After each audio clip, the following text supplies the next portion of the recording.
석학, 시대 철학, 이빨 넘버 제로죠. 네. 아무데나 안 나오지만 나왔다 하면 다 죽여버리는 도울 선생님을 모시겠습니다.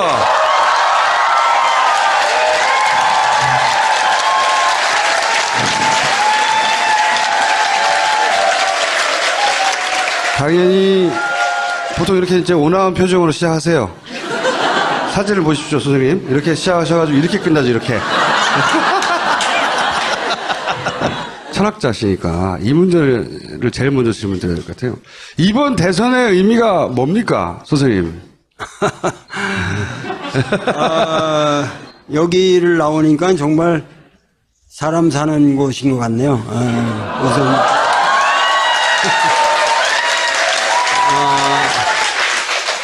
젊은이들의 함성, 그리고 뭔가 진리를 향한 뭔가 이렇게 불길이 타오르는 그런 느낌을 받으면서 요번 선거의 의미, 이런 거를 얘기하라면은 저보다도 사실은 여기 있는 여러분들이 더 잘 알고 계실 것 같아가지고 참 말하기가 어려운데, 저는 요번 선거야말로 우리나라 정치사에서 비로소 이 민주적 가치가 국민의 마음으로 다 쏙쏙 들어가게 되는 그런 어떤 이 뭔가 정신사적인 뭔가 혁명적인 전환이라고 보는데, 예를 들면 제가 책을 써서 여러분들이 내 책을 안 읽잖아요.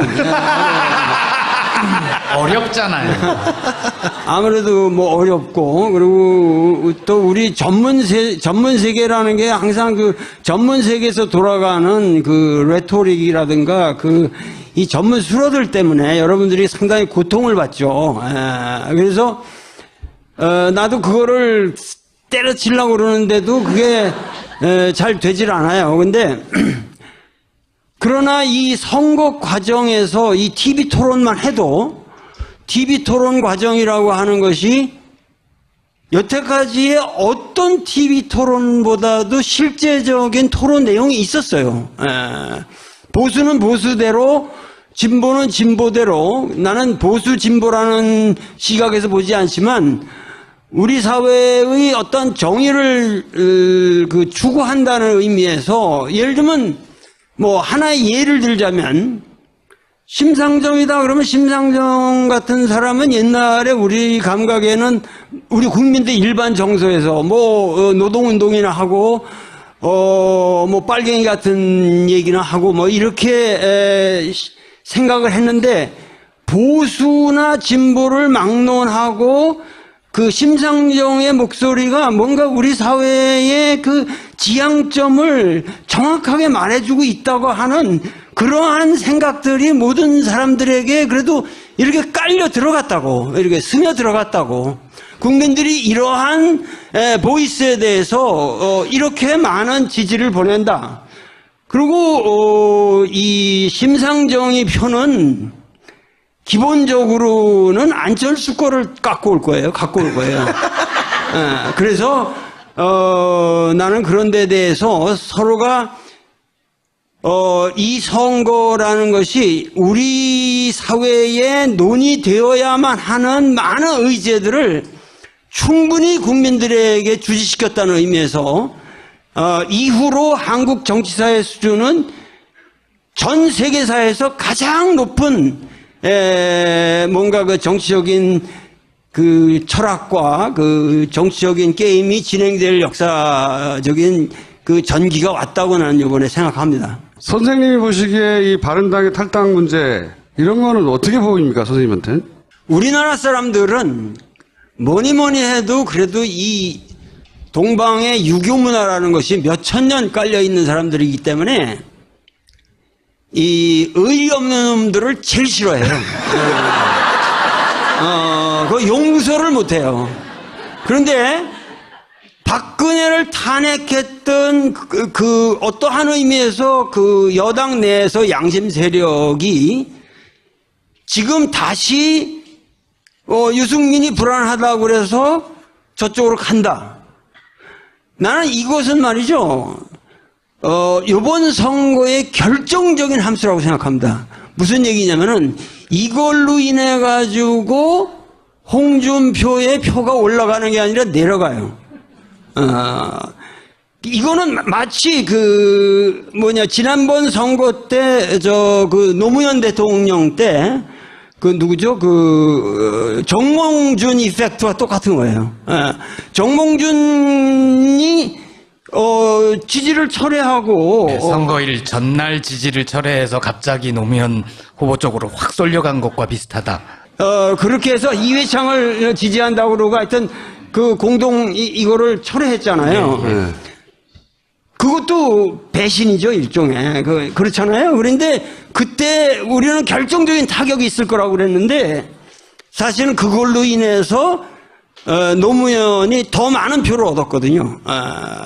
그러니까 이번에도 유승민은 이 사건으로 인해서 지금부터 엄청 국민으로부터 동정표를 받을 뿐만 아니라 그 과정에서 사실은 바른정당이라고 하는 것을 대변해서 유승민이 사실은 굉장히 잘 했잖아요. 그러면은 이 유승민은 아무 죄가 없다고요. 지금 잘못한 게 없는데 잘못한 사람이 그렇게 홀대받고 그게 이렇게 배신당하고 혼자 이렇게 버려지는 듯한 이런 느낌이라고 하는 것은 사실은 이제 유승민을 예수로 만드는 거지, 예수.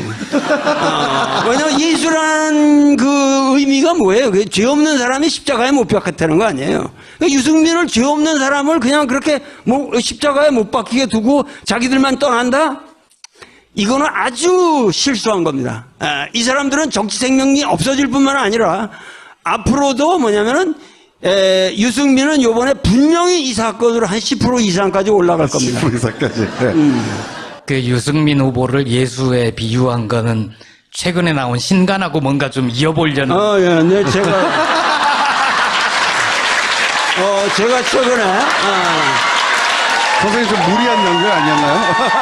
아니, 이 돌의 로마서 강해라는 이 책의 주제가 십자가와 부활이거든. 그래서. 자, 그러면 사드 돈 내라고 하잖아요. 이거 어떻게 해야 됩니까? 저는 원래 사드라는 것은 우리 김어준 선생하고도 내가 이 얘기를 계속 해왔지만은 사드는 전략적인 가치를 가지고 우리가 평가될 게 아니잖아요. 사드는 기본적으로 뭐냐면 우리나라를 방어하기 위한 것이 아니라 미군의 군시설을 보호하기 위한 것이기 때문에 이 한반도하고는 사실 관련이 없는 거예요, 그거는. 그러면 그러한 사드는 우리에게 있어서는 그 사드를 사실 아무것도 아닌데 중국이 과도하게 거기에 반응함으로써 전 세계적으로 사드라는 것을 갖다가 그 사드의 가치를 중국 사람들이 높여놨어요. 아무것도 아니었던 건데 그걸 높여놨거든요. 그러니까 그 가치를 가지고 우리는 무엇을 따내느냐, 이 바게닝 포지션이 우리에게 생긴 거거든요. 그러면 이러한 바게닝 카드를 가지고 뭔가 우리가 따낼 게 있었다고. 근데 그거를 그냥 설치하고 본다? 이거는 자기가 갖고 있는 카드를 그냥 내가 보이는 거 아니에요. 그럼 카드가 없어지는 거예요. 자, 그런데 최근에 가장 재미난 문제는 트럼프가 그 돈 내라. 그럼 우리 보고 1조 이상을 내라. 근데 그 사람이 그걸 모르고 그런 말을 했겠어요? 그 사람은 그야말로 장사꾼이거든요. 장사꾼이라는 거는 그 사드라는 게 이게 가치가 있는 거니까 자기가 보기에는 이거 만드느라고 비싼 건데 이걸 왜 한국에다 거저주냐? 니들 돈 내라. 이런 무슨 얘기냐면은 이 사드를 그렇게 트럼프가 얘기한다는 것은 이 트럼프라는 사람은 정치 술수가 없는 사람이라는 거예요. 정치 술수가 없는 사람이고 그야말로 솔직히 장사꾼으로서 이 세계 정세를 보는 거예요. 이렇게 한번 내질르고 그 다음에 어떻게 우리가 이렇게 내질러 놓으면 거기서 여러 가지 그 문제가 발생할 때 자기는 유리한 카드를 줄 수 있다고 생각하는 건데, 최근에 재미난 거는 그렇게 또 내질러 놓고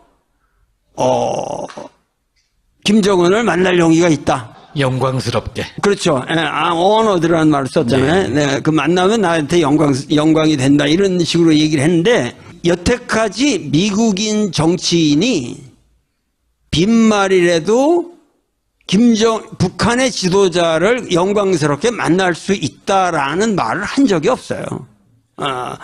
오바마 같은 아주 진보적인 인물인 것처럼 보이는 인물들도 그런 말 한 번 안 했어요. 근데 그런 의미에서 이 트럼프는 제국주의자가 아니에요. 제국주의적인 모든 것을 고려해서 발언하는 사람이 아니라고요. 제국을 운영할 생각이 없는 거예요. 단지 한 나라로서 장사를 잘해먹자는 생각만 있는 거예요. 그렇기 때문에 전략적 발언을 하는 게 아니라 그냥 솔직하게 얘기한다고. 그러니까 그것은 말이죠. 트럼프를 주변에서 보면은 저 무식한 놈, 어떻게 저렇게 미국의 대통령이 저런 수준에서 얘기를 할 수 있냐, 이렇게 얘기하겠지만, 사실은 트럼프가 말하고 있는 것이 정확한 미국의 수준이에요. 정확한 미국의 수준이고, 지금 트럼프야말로 뭐냐면은 미국의 정직한 수준을 대변하는 사람이고, 그런 의미에서 나는 오늘날 우리 대선 전국에서 앞으로 이 사드 문제는 쉽게 풀릴 수 있는 게 뭐냐면은, 트럼프가 그런 말을 할 때는 그게 빈말을 하는 게 아닙니다. 정말 김정은을 만날 생각이 있는 거예요. 장사꾼은 아무나 만날 수 있어요. 돈만 내면 만나는 거예요. 그런데 미국의 그 보수적인, 소위 말해서 정치적 감각을 가졌다는 사람들은 다 넌센스라고 생각해요.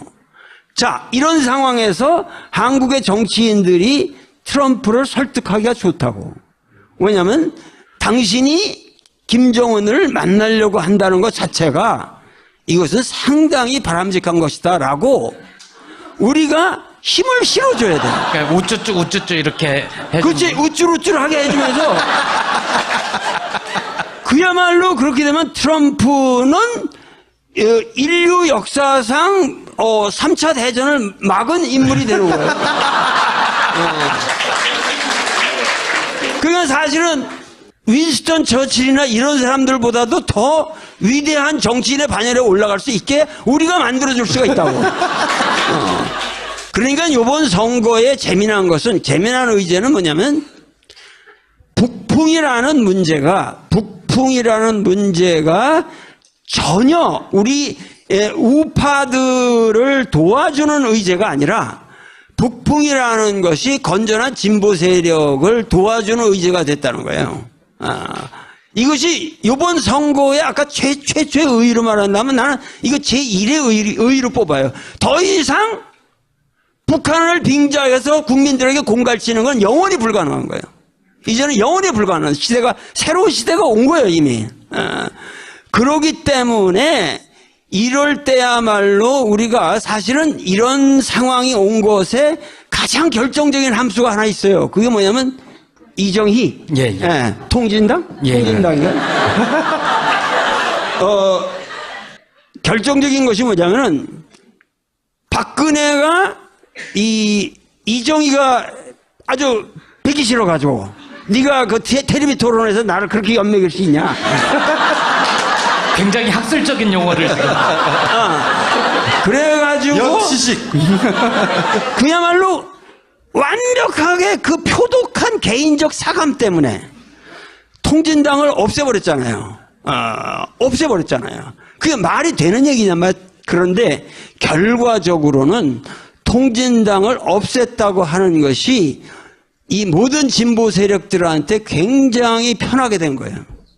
뭐냐면은 더 이상 종북 세력이니 이런 주사파니 무슨 종북 세력이니 그 소위 말해서 이 통진당은 어떤 의미에서 그 옛날 우리나라에서 그 NLPD 이런 거 가지고 그 사람들이 그 NL이라는 그 계파 아니에요. 그러니까 혹시 통진당도 NL이라는 예수 반열입니까? 예수가 된 거지, 그러니까. 그러니까 그야말로 십자가에 못 박혀가지고 책도 한번 들어주시고. 그런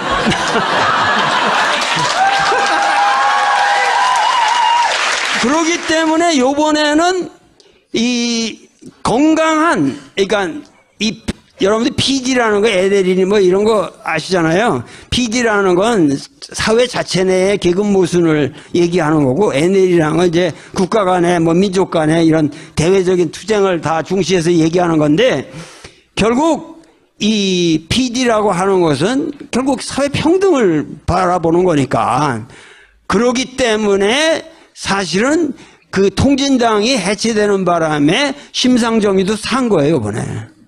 심상정의가 산 거고, 또 재미난 거는 저쪽으로 본다면은, 소위 말해서 이 반대편에서 본다면은,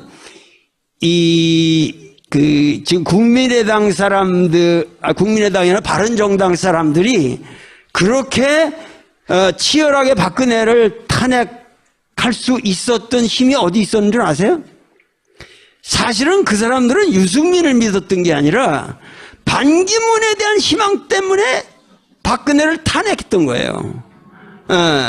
반기문을 데려오면은 충분히 우리가 승산이 있기 때문에. 그런데 데려와 보니까 반기문은 이게 허당이거든. 그러니까 모든 기획에서 오늘날까지 오는 지금 박근혜 탄핵까지 오는데 사실은 반기문의 역할도 우리가 잊어서는 안 된다는 거야. 그렇게 해서 유승민으로 낙착됐는데, 유승민은 얘기하는 걸 보면은 재미난 게 뭐냐면은, 유승민이 얘기하는 것은 이쪽 안보 문제나 이런 거는 완전 꼴통이죠. 완전 꼴통인데, 국내 문제, 사회 문제를 파고드는 것을 보면은 그 사람처럼 상식적이고 예리한 사람이 없어요. 그리고 그 사람의 그러한 사회적 문제를 다루고 그 사람이 바라보는 경제 전문가로서 바라보는 경제적 안목이라고 하는 것은 내가 보기에 그 사람의 안보 주장과 전혀 맞지를 않아요, 논리적으로. 그 사람의 지력과, 이게 무슨 얘기냐면은, 안보 문제까지 자기가 그러한 입장을 취하면 자기는 보수라고 말할 수 있는 근거가 없어지는 거예요. 그러니까는 이 사람은 다 알아요. 다 알면서 지금 안보 의제는 무리하게 자기가 그렇게 끌고 가는 거예요. 그러나 사회적 문제로 들어가면은 사실은 이 심상정이나 문재인보다도 더 치열한 측면이 있어요. 그렇기 때문에 국민들한테 그 사람, 그리고 얘기하는 자세가 굉장히 침착하고 아주 탁월하잖아요. 학자로서의 그 쌓여진 공력이 있다고. 그렇기 때문에, 결국은 나는 요번 이 유승민이라는 이 캐릭터가 상당히 앞으로 이 짧은 기간이지만 급상승하게 될 거라고 나는 확신해요. 유승민, 심상정 두 후보에 대해서 덕담을 해주셨는데 혹시 두 분 중에 마음에 두고 계신 분이 있습니까? 아니면 그 두 사람에 대한 덕담이라기보다 결국은 이 사람들이 홍준표에 이렇게 비교를 하면은, 홍준표라는 사람은 말하는 것이 전혀 우리 사회의 현상 유지 정도도 아니고, 이거는 우리 역사가 지향하는 어떤 하등의 가치를 구현하려는 그 자세가 전혀 없잖아요. 그러니까 사실은 이것이 상당히 들으면 들을수록 귀엽게 봐줄 수는 있지만 비루하게 들린단 말이에요. 비루하게. 그러니까는 그런 의미에서 유승민이나 심상정 같은 사람은 이 역사의 길목에 있어서 우리 역사의 난 수준을 높이는 데 기여했다고 생각합니다. 생각을 하고 앞으로는 이러한 수준을 뛰어넘는 정치만이 가능하다. 이제 문재인, 안철수 두 후보만 평가를 해주시면 끝날 것 같습니다. 내가 그 후보들에 대해서 이렇게 다 평가를 한다는 것 자체가 반드시 내가 평가해야만 이유도 없고. 그런데. 하다 보니까 자연스럽게 그렇게 됩니다. 그 문재인이라는 사람은 하여튼 별 실수 없이 여태까지 왔잖아요. 별 실수가 없이 왔고, 뭔가 내가 좀 덕담을 해준다면, 공자라는 사람이 제일 싫어한 말이 교언영색이라는 말이에요. 말을 잘하고, 얼굴을 이렇게 꾸미는 자. 조국 교수 아니야? 아유, 속 시원해. 이런 자가 나는 제일 싫다. 제일 싫다. 이게 그 사람의 그 논어에서 3번 이상 나와요. 이 말지. 그 아주 반복적으로. 공자는 교언영색. 그 말을 잘하고 얼굴을 꾸미는 자, 이사들이 제일 나는 싫다. 그런데 사실은 우리가 그 문재인 얘기를 들을 때 우리는 사실 답답함을 느끼죠. 그런데 그 답답함이라는 것이 내가 보기엔 상당한 매력이에요. 그 사람의 매력이고,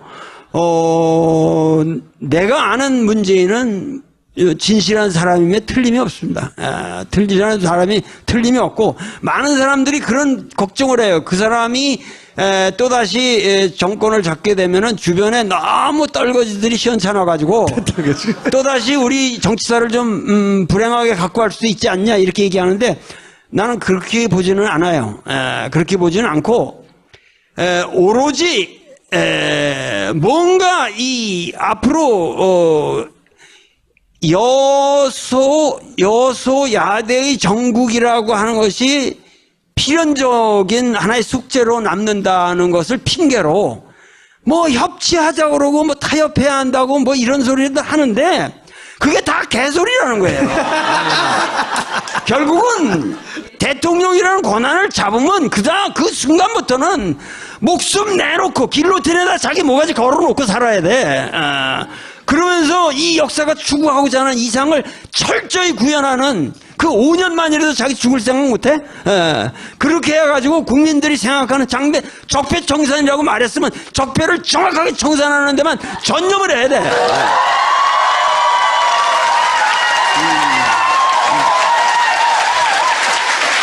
그러니까는 우리나라에서 가장 문제가 되는 게 이 지금 얼떨떨한 세력들이라는 거 전부 어떻게든지 개헌이나 하고 이래가지고 또다시 새로 이렇게 해가지고 몇 년 대통령 못하고 쫓겨낸다 이렇게 의회에서 다 조작할 수 있다 이런 꿈을 꾸고 앉았을 거예요 지금.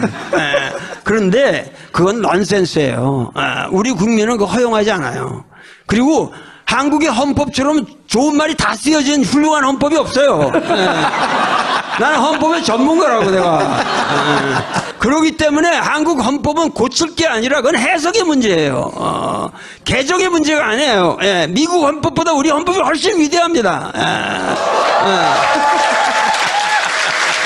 그렇기 때문에 우리는 지금 이렇게 주어진 헌정 질서 속에서 우리가 박근혜도 탄핵했고 여러 가지 지금 우리가 역사에 우리가 지향점을 갖다가 이 헌정 질서 내에서 이룩했는데, 그 안에서 헌정 질서가 요구하는 우리 삶의 가치를 구현하는 철저한 역사적 과정이 없이 또 그 헌법을 바꾼다 이런 엉터리가 어디 있어요. 그건 안 되는 거예요.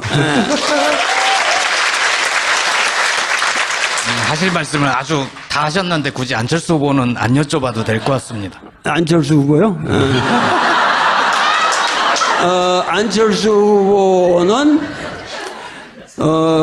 그저 순진한 대학생 같아요. 그냥 말하고 이러는 모든 게 뭐 그냥 뭐 순진한 대학생 같지 않아요? 그냥 아직도 이렇게. 그리고 뭔가 이렇게 그 사람은 뭔가 이렇게 어색하잖아요, 모든 게. 표정이라든가 말하는 게 자기화되어 있지 않고, 그래서 상당히 좀 어색하다는 느낌은 난 떨쳐버릴 수가 없어요. 그리고 자기 내면에서 나오는 소리가 아니라 누가 다 만들어준 얘기들을 이렇게 외우는 스타일인데, 예를 들면 말이에요. 예를 들면은, 4차 산업혁명, 맨 그 얘기 하잖아요. 근데 그 사람은 4차 산업혁명을 정말 모르는 사람이에요. 그거는 자기 전문이라고 생각하는데, 4차 산업혁명이라는 건 딴 거 아무것도 없어요. 뭐냐면 실업자 양산하는 새로운 구조예요. 아니, 자동차를 모는데 사람 없이 여러분들은 자동차 몰지 말라는 거예요.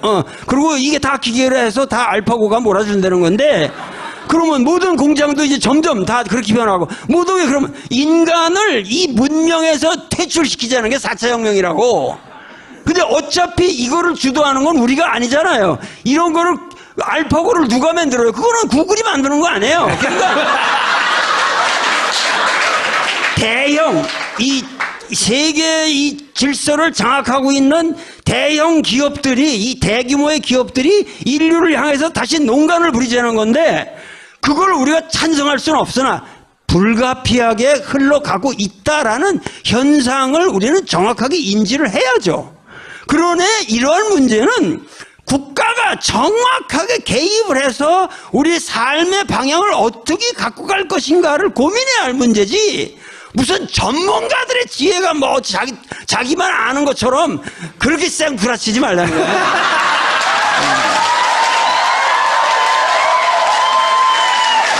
지금 저 레벨에 오르셨어요. 선생님 이제 벌써 40분, 50분 다 돼가는데. 아니, 이제 대선이 끝난 직후에 다시 오실 거예요. 근데, 마지막으로. 예, 저기. 벌써 다 시간이 그렇게 지나갔다고? 40분이 지나갔어? 일단 이명박, 박근혜는 어떻게 해야 되는지 한번 짚어주시고, 그 유권자들이 이번 대선을 어떻게 임해야 되는지도 한번 짚어주십시오. 박근혜는 이명박이 해먹는 것을 보고 나도 저렇게 해먹어도 되겠다. 그렇게 해서 용기를 얻은 사람입니다.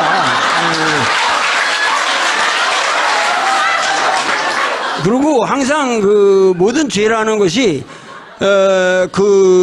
이렇게 선례자가 이렇게 아주 역사에서 이게 별 대가를 안 치르고 넘어갈 경우, 박근혜는 지금도 이 이명박처럼 자기 자신의 죄악을 전혀 인지하지 못하잖아요. 내가 잘못됐다는 생각을 못해요.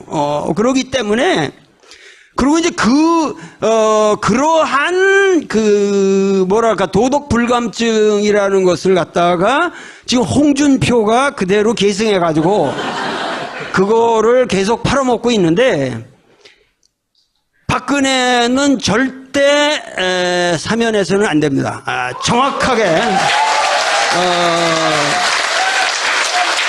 정확하게 역사에서 응징을 받아야 되고, 이명박도 물론 단죄되어야 할 뿐만 아니라 그 몇십 조 말아먹은 걸 갖다가 다시 다 뱉어놔야 됩니다.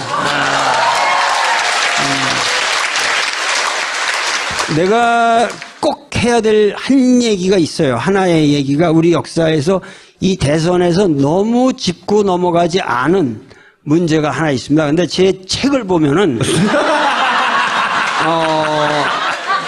내가 차기 정권의 과제로서 3대 원칙을 드는데, 하나는 남북 화해의 문제고 하나는 경제민주화고, 제 3으로 제가 풍요로운 농촌을 항상 말해요. 근데 이 우리나라 농촌이라고 하는 것은 많은 그 후보들이 뭐 한두 마디씩 했으나, 그건 근본적으로 농촌 문제를 파악을 못하고 있어요.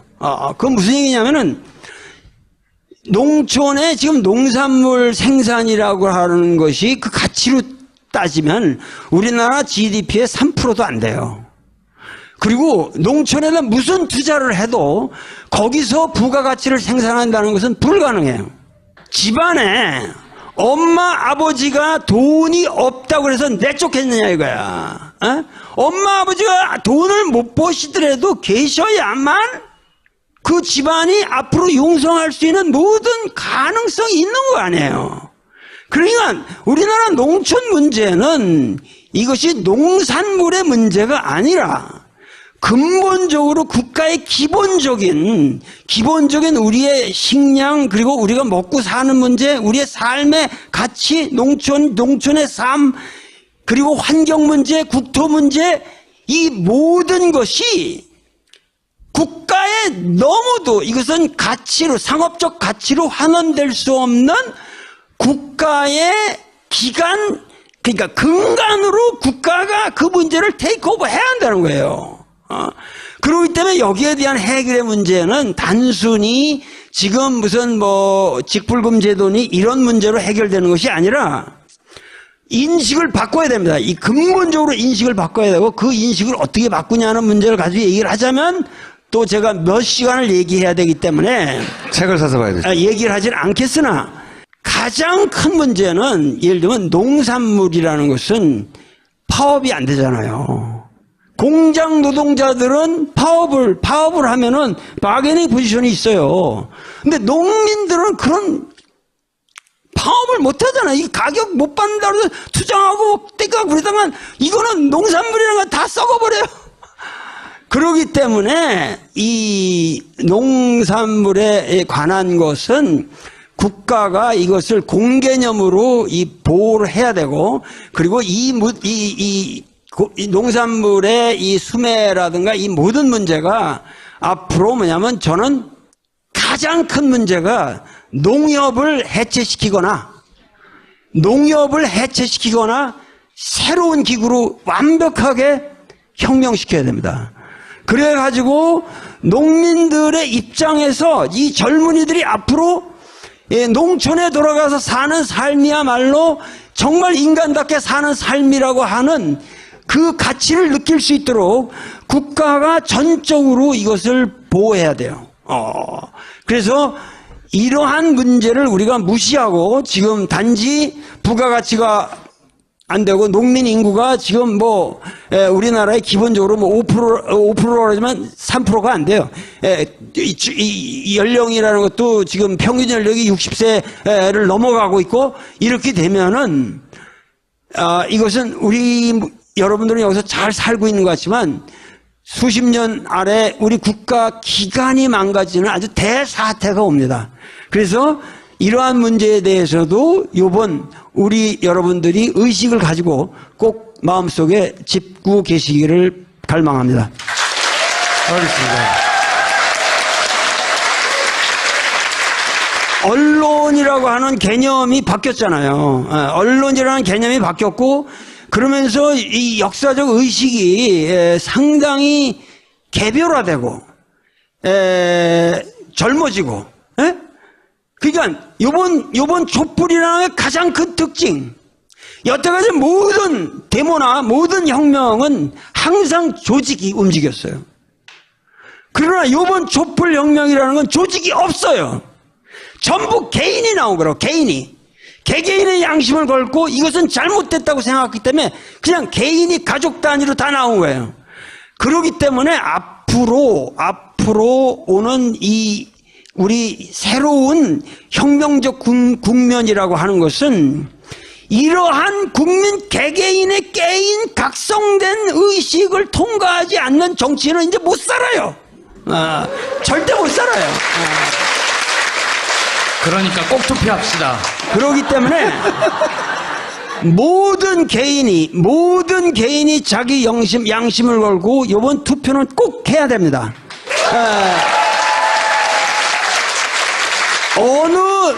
젊은이들 노인들 말할 거 없이 누굴 막론하고 요번에는 투표율이 사실상 가장 높은 투표율이 나올 거라고 확신합니다. 그러나 여러분들은 앞으로 특히 이 이 낙곰수를 듣는 사람들은 낙곰수가 아니고 저 뭐지 이게? 파파이스.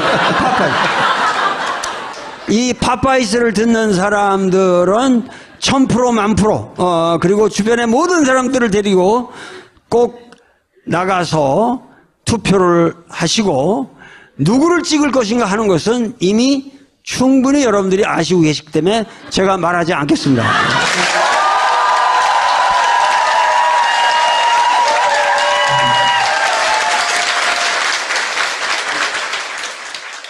석학, 시대 철학, 이빨 넘버 제로죠. 아무데나 안 나오지만 나왔다 하면 다 죽여버리는 도울 선생님을 모시겠습니다.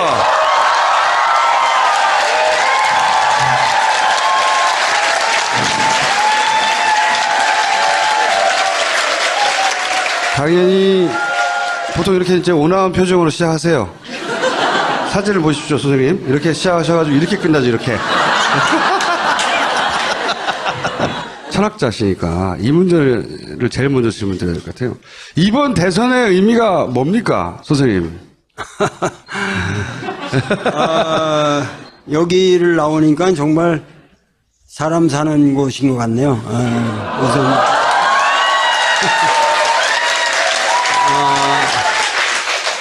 젊은이들의 함성 그리고 뭔가 진리를 향한 뭔가 이렇게 불길이 타오르는 그런 느낌을 받으면서 그 요번 선거의 의미 이런 거를 얘기하라면은 저보다도 사실은 여기 있는 여러분들이 더 잘 알고 계실 것 같아가지고 참 말하기가 어려운데 저는 요번 선거야말로 우리나라 정치사에서 비로소 이 민주적 가치가 국민의 마음으로 다 쏙쏙 들어가게 되는 그런 어떤 이 뭔가 정신사적인 뭔가 혁명적인 전환이라고 보는데 예를 들면 제가 책을 써서 여러분들이 내 책을 안 읽잖아요.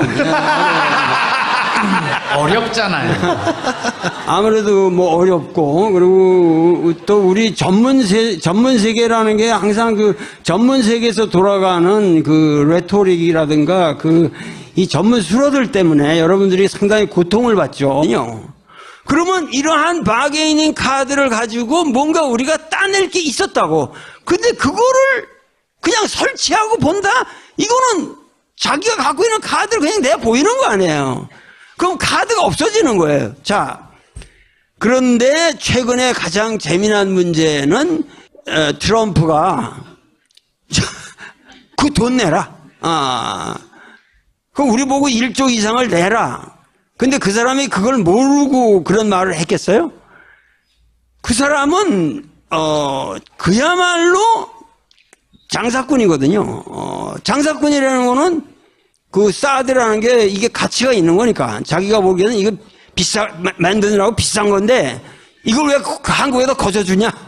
니들 돈 내라 이런 무슨 얘기냐면은 이 사드를 그렇게 트럼프가 얘기한다는 것은 이 트럼프라는 사람은 정치 술수가 없는 사람이라는 거예요. 정치 술수가 없는 사람이고 그야말로 솔직히 장사꾼으로서 이 세계 정세를 보는 거예요. 이렇게 한번 내질르고 그 다음에 어떻게 우리가 이렇게 내질러 놓으면 거기서 여러 가지 그 문제가 발생할 때 자기는 유리한 카드를 줄 수 있다고 생각하는 건데 최근에 재미난 거는 그렇게 또 내질러 놓고 김정은을 만날 용의가 있다. 영광스럽게. 그렇죠. 어너드라는 말을 썼잖아요. 네, 그 만나면 나한테 영광이 된다. 이런 식으로 얘기를 했는데 여태까지 미국인 정치인이 빈말이라도 북한의 지도자를 영광스럽게 만날 수 있다라는 말을 한 적이 없어요. 오바마 같은 아주 진보적인 인물인 것처럼 보이는 인물들도 그런 말 한 번 안 했어요. 근데 그런 의미에서 이 틀어. 그래서 나도 그거를 때려치려고 그러는데도 그게 잘 되질 않아요. 근데 그러나 이 선거 과정에서 이 TV 토론만 해도 TV 토론 과정이라고 하는 것이 여태까지의 어떤 TV 토론보다도 실제적인 토론 내용이 있었어요. 보수는 보수대로, 진보는 진보대로, 나는 보수 진보라는 시각에서 보지 않지만 우리 사회의 어떤 정의를 추구한다는 의미에서, 예를 들면 뭐 하나의 예를 들자면 심상정이다 그러면 심상정 같은 사람은 옛날에 우리 감각에는 우리 국민들 일반 정서에서 뭐 노동운동이나 하고 뭐 빨갱이 같은 얘기나 하고 뭐 이렇게 생각을 했는데, 보수나 진보를 막론하고 그 심상정의 목소리가 뭔가 우리 사회의 그 지향점을 정확하게 말해주고 있다고 하는 그러한 생각들이 모든 사람들에게 그래도 이렇게 깔려 들어갔다고, 이렇게 스며 들어갔다고. 국민들이 이러한 보이스에 대해서 이렇게 많은 지지를 보낸다. 그리고 이 심상정의 표는 기본적으로는 안철수 거를 갖고 올 거예요. 그래서 나는 그런 데 대해서 서로가 이 선거라는 것이 우리 사회에 논의되어야만 하는 많은 의제들을 충분히 국민들에게 주시시켰다는 의미에서 이후로 한국 정치사의 수준은 전 세계사에서 가장 높은 뭔가 그 정치적인 그 철학과 그 정치적인 게임이 진행될 역사적인 그 전기가 왔다고 나는 이번에 생각합니다. 선생님이 보시기에 이 바른당의 탈당 문제 받고 그게 뭐 이렇게 그 배신당하고 이 혼자 이렇게 버려지는 듯한 이런 느낌이라고 하는 것은 사실은 이제 그 유승민을 예수로 만드는 거지, 예수. 왜냐면 예수라는 그 의미가 뭐예요? 죄 없는 사람이 십자가에 못 박혔다는 거 아니에요. 유승민을 죄 없는 사람을 그냥 그렇게 십자가에 못 박히게 두고 자기들만 떠난다? 이거는 아주 실수한 겁니다.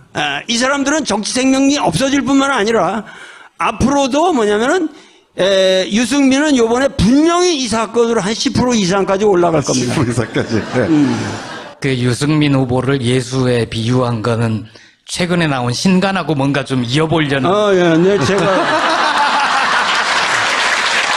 제가 최근에, 선생님 좀 무리한 연결 아니었나요?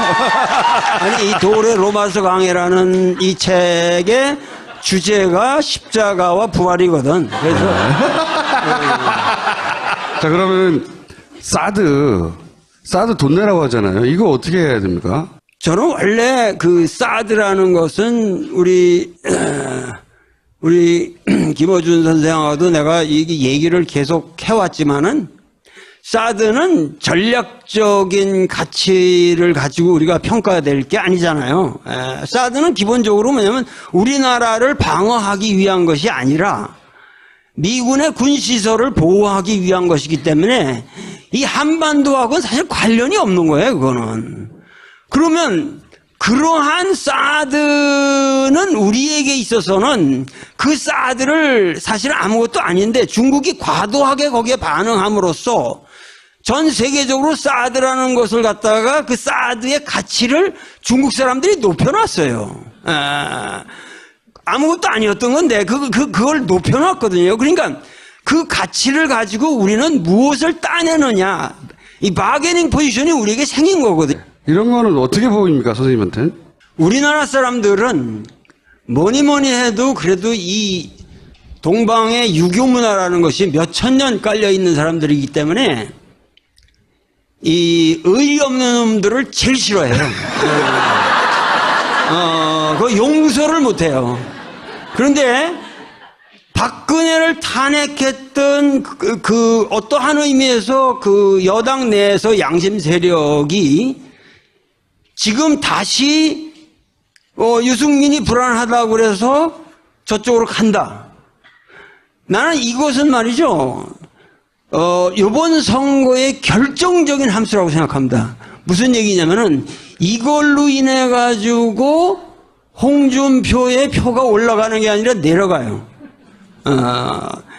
이거는 마치 지난번 선거 때 노무현 대통령 때 누구죠? 정몽준 이펙트와 똑같은 거예요. 정몽준이 지지를 철회하고 네, 선거일 전날 지지를 철회해서 갑자기 노무현 후보 쪽으로 확 쏠려간 것과 비슷하다. 그렇게 해서 이회창을 지지한다고 그러고 하여튼 이거를 철회했잖아요. 네. 그것도 배신이죠, 일종의. 그렇잖아요. 그런데 그때 우리는 결정적인 타격이 있을 거라고 그랬는데 사실은 그걸로 인해서 노무현이 더 많은 표를 얻었거든요. 그러니까 이번에도 유승민은 이 사건으로 인해서 지금부터 엄청 국민으로부터 동정표를 받을 뿐만 아니라 그 과정에서 사실은 바른정당이라고 하는 것을 대변해서 유승민이 사실은 굉장히 잘 했잖아요. 그러면은 이 유승민은 아무 죄가 없다고요. 지금 잘못한 게 없는데 잘못한 사람이 그렇게 홀대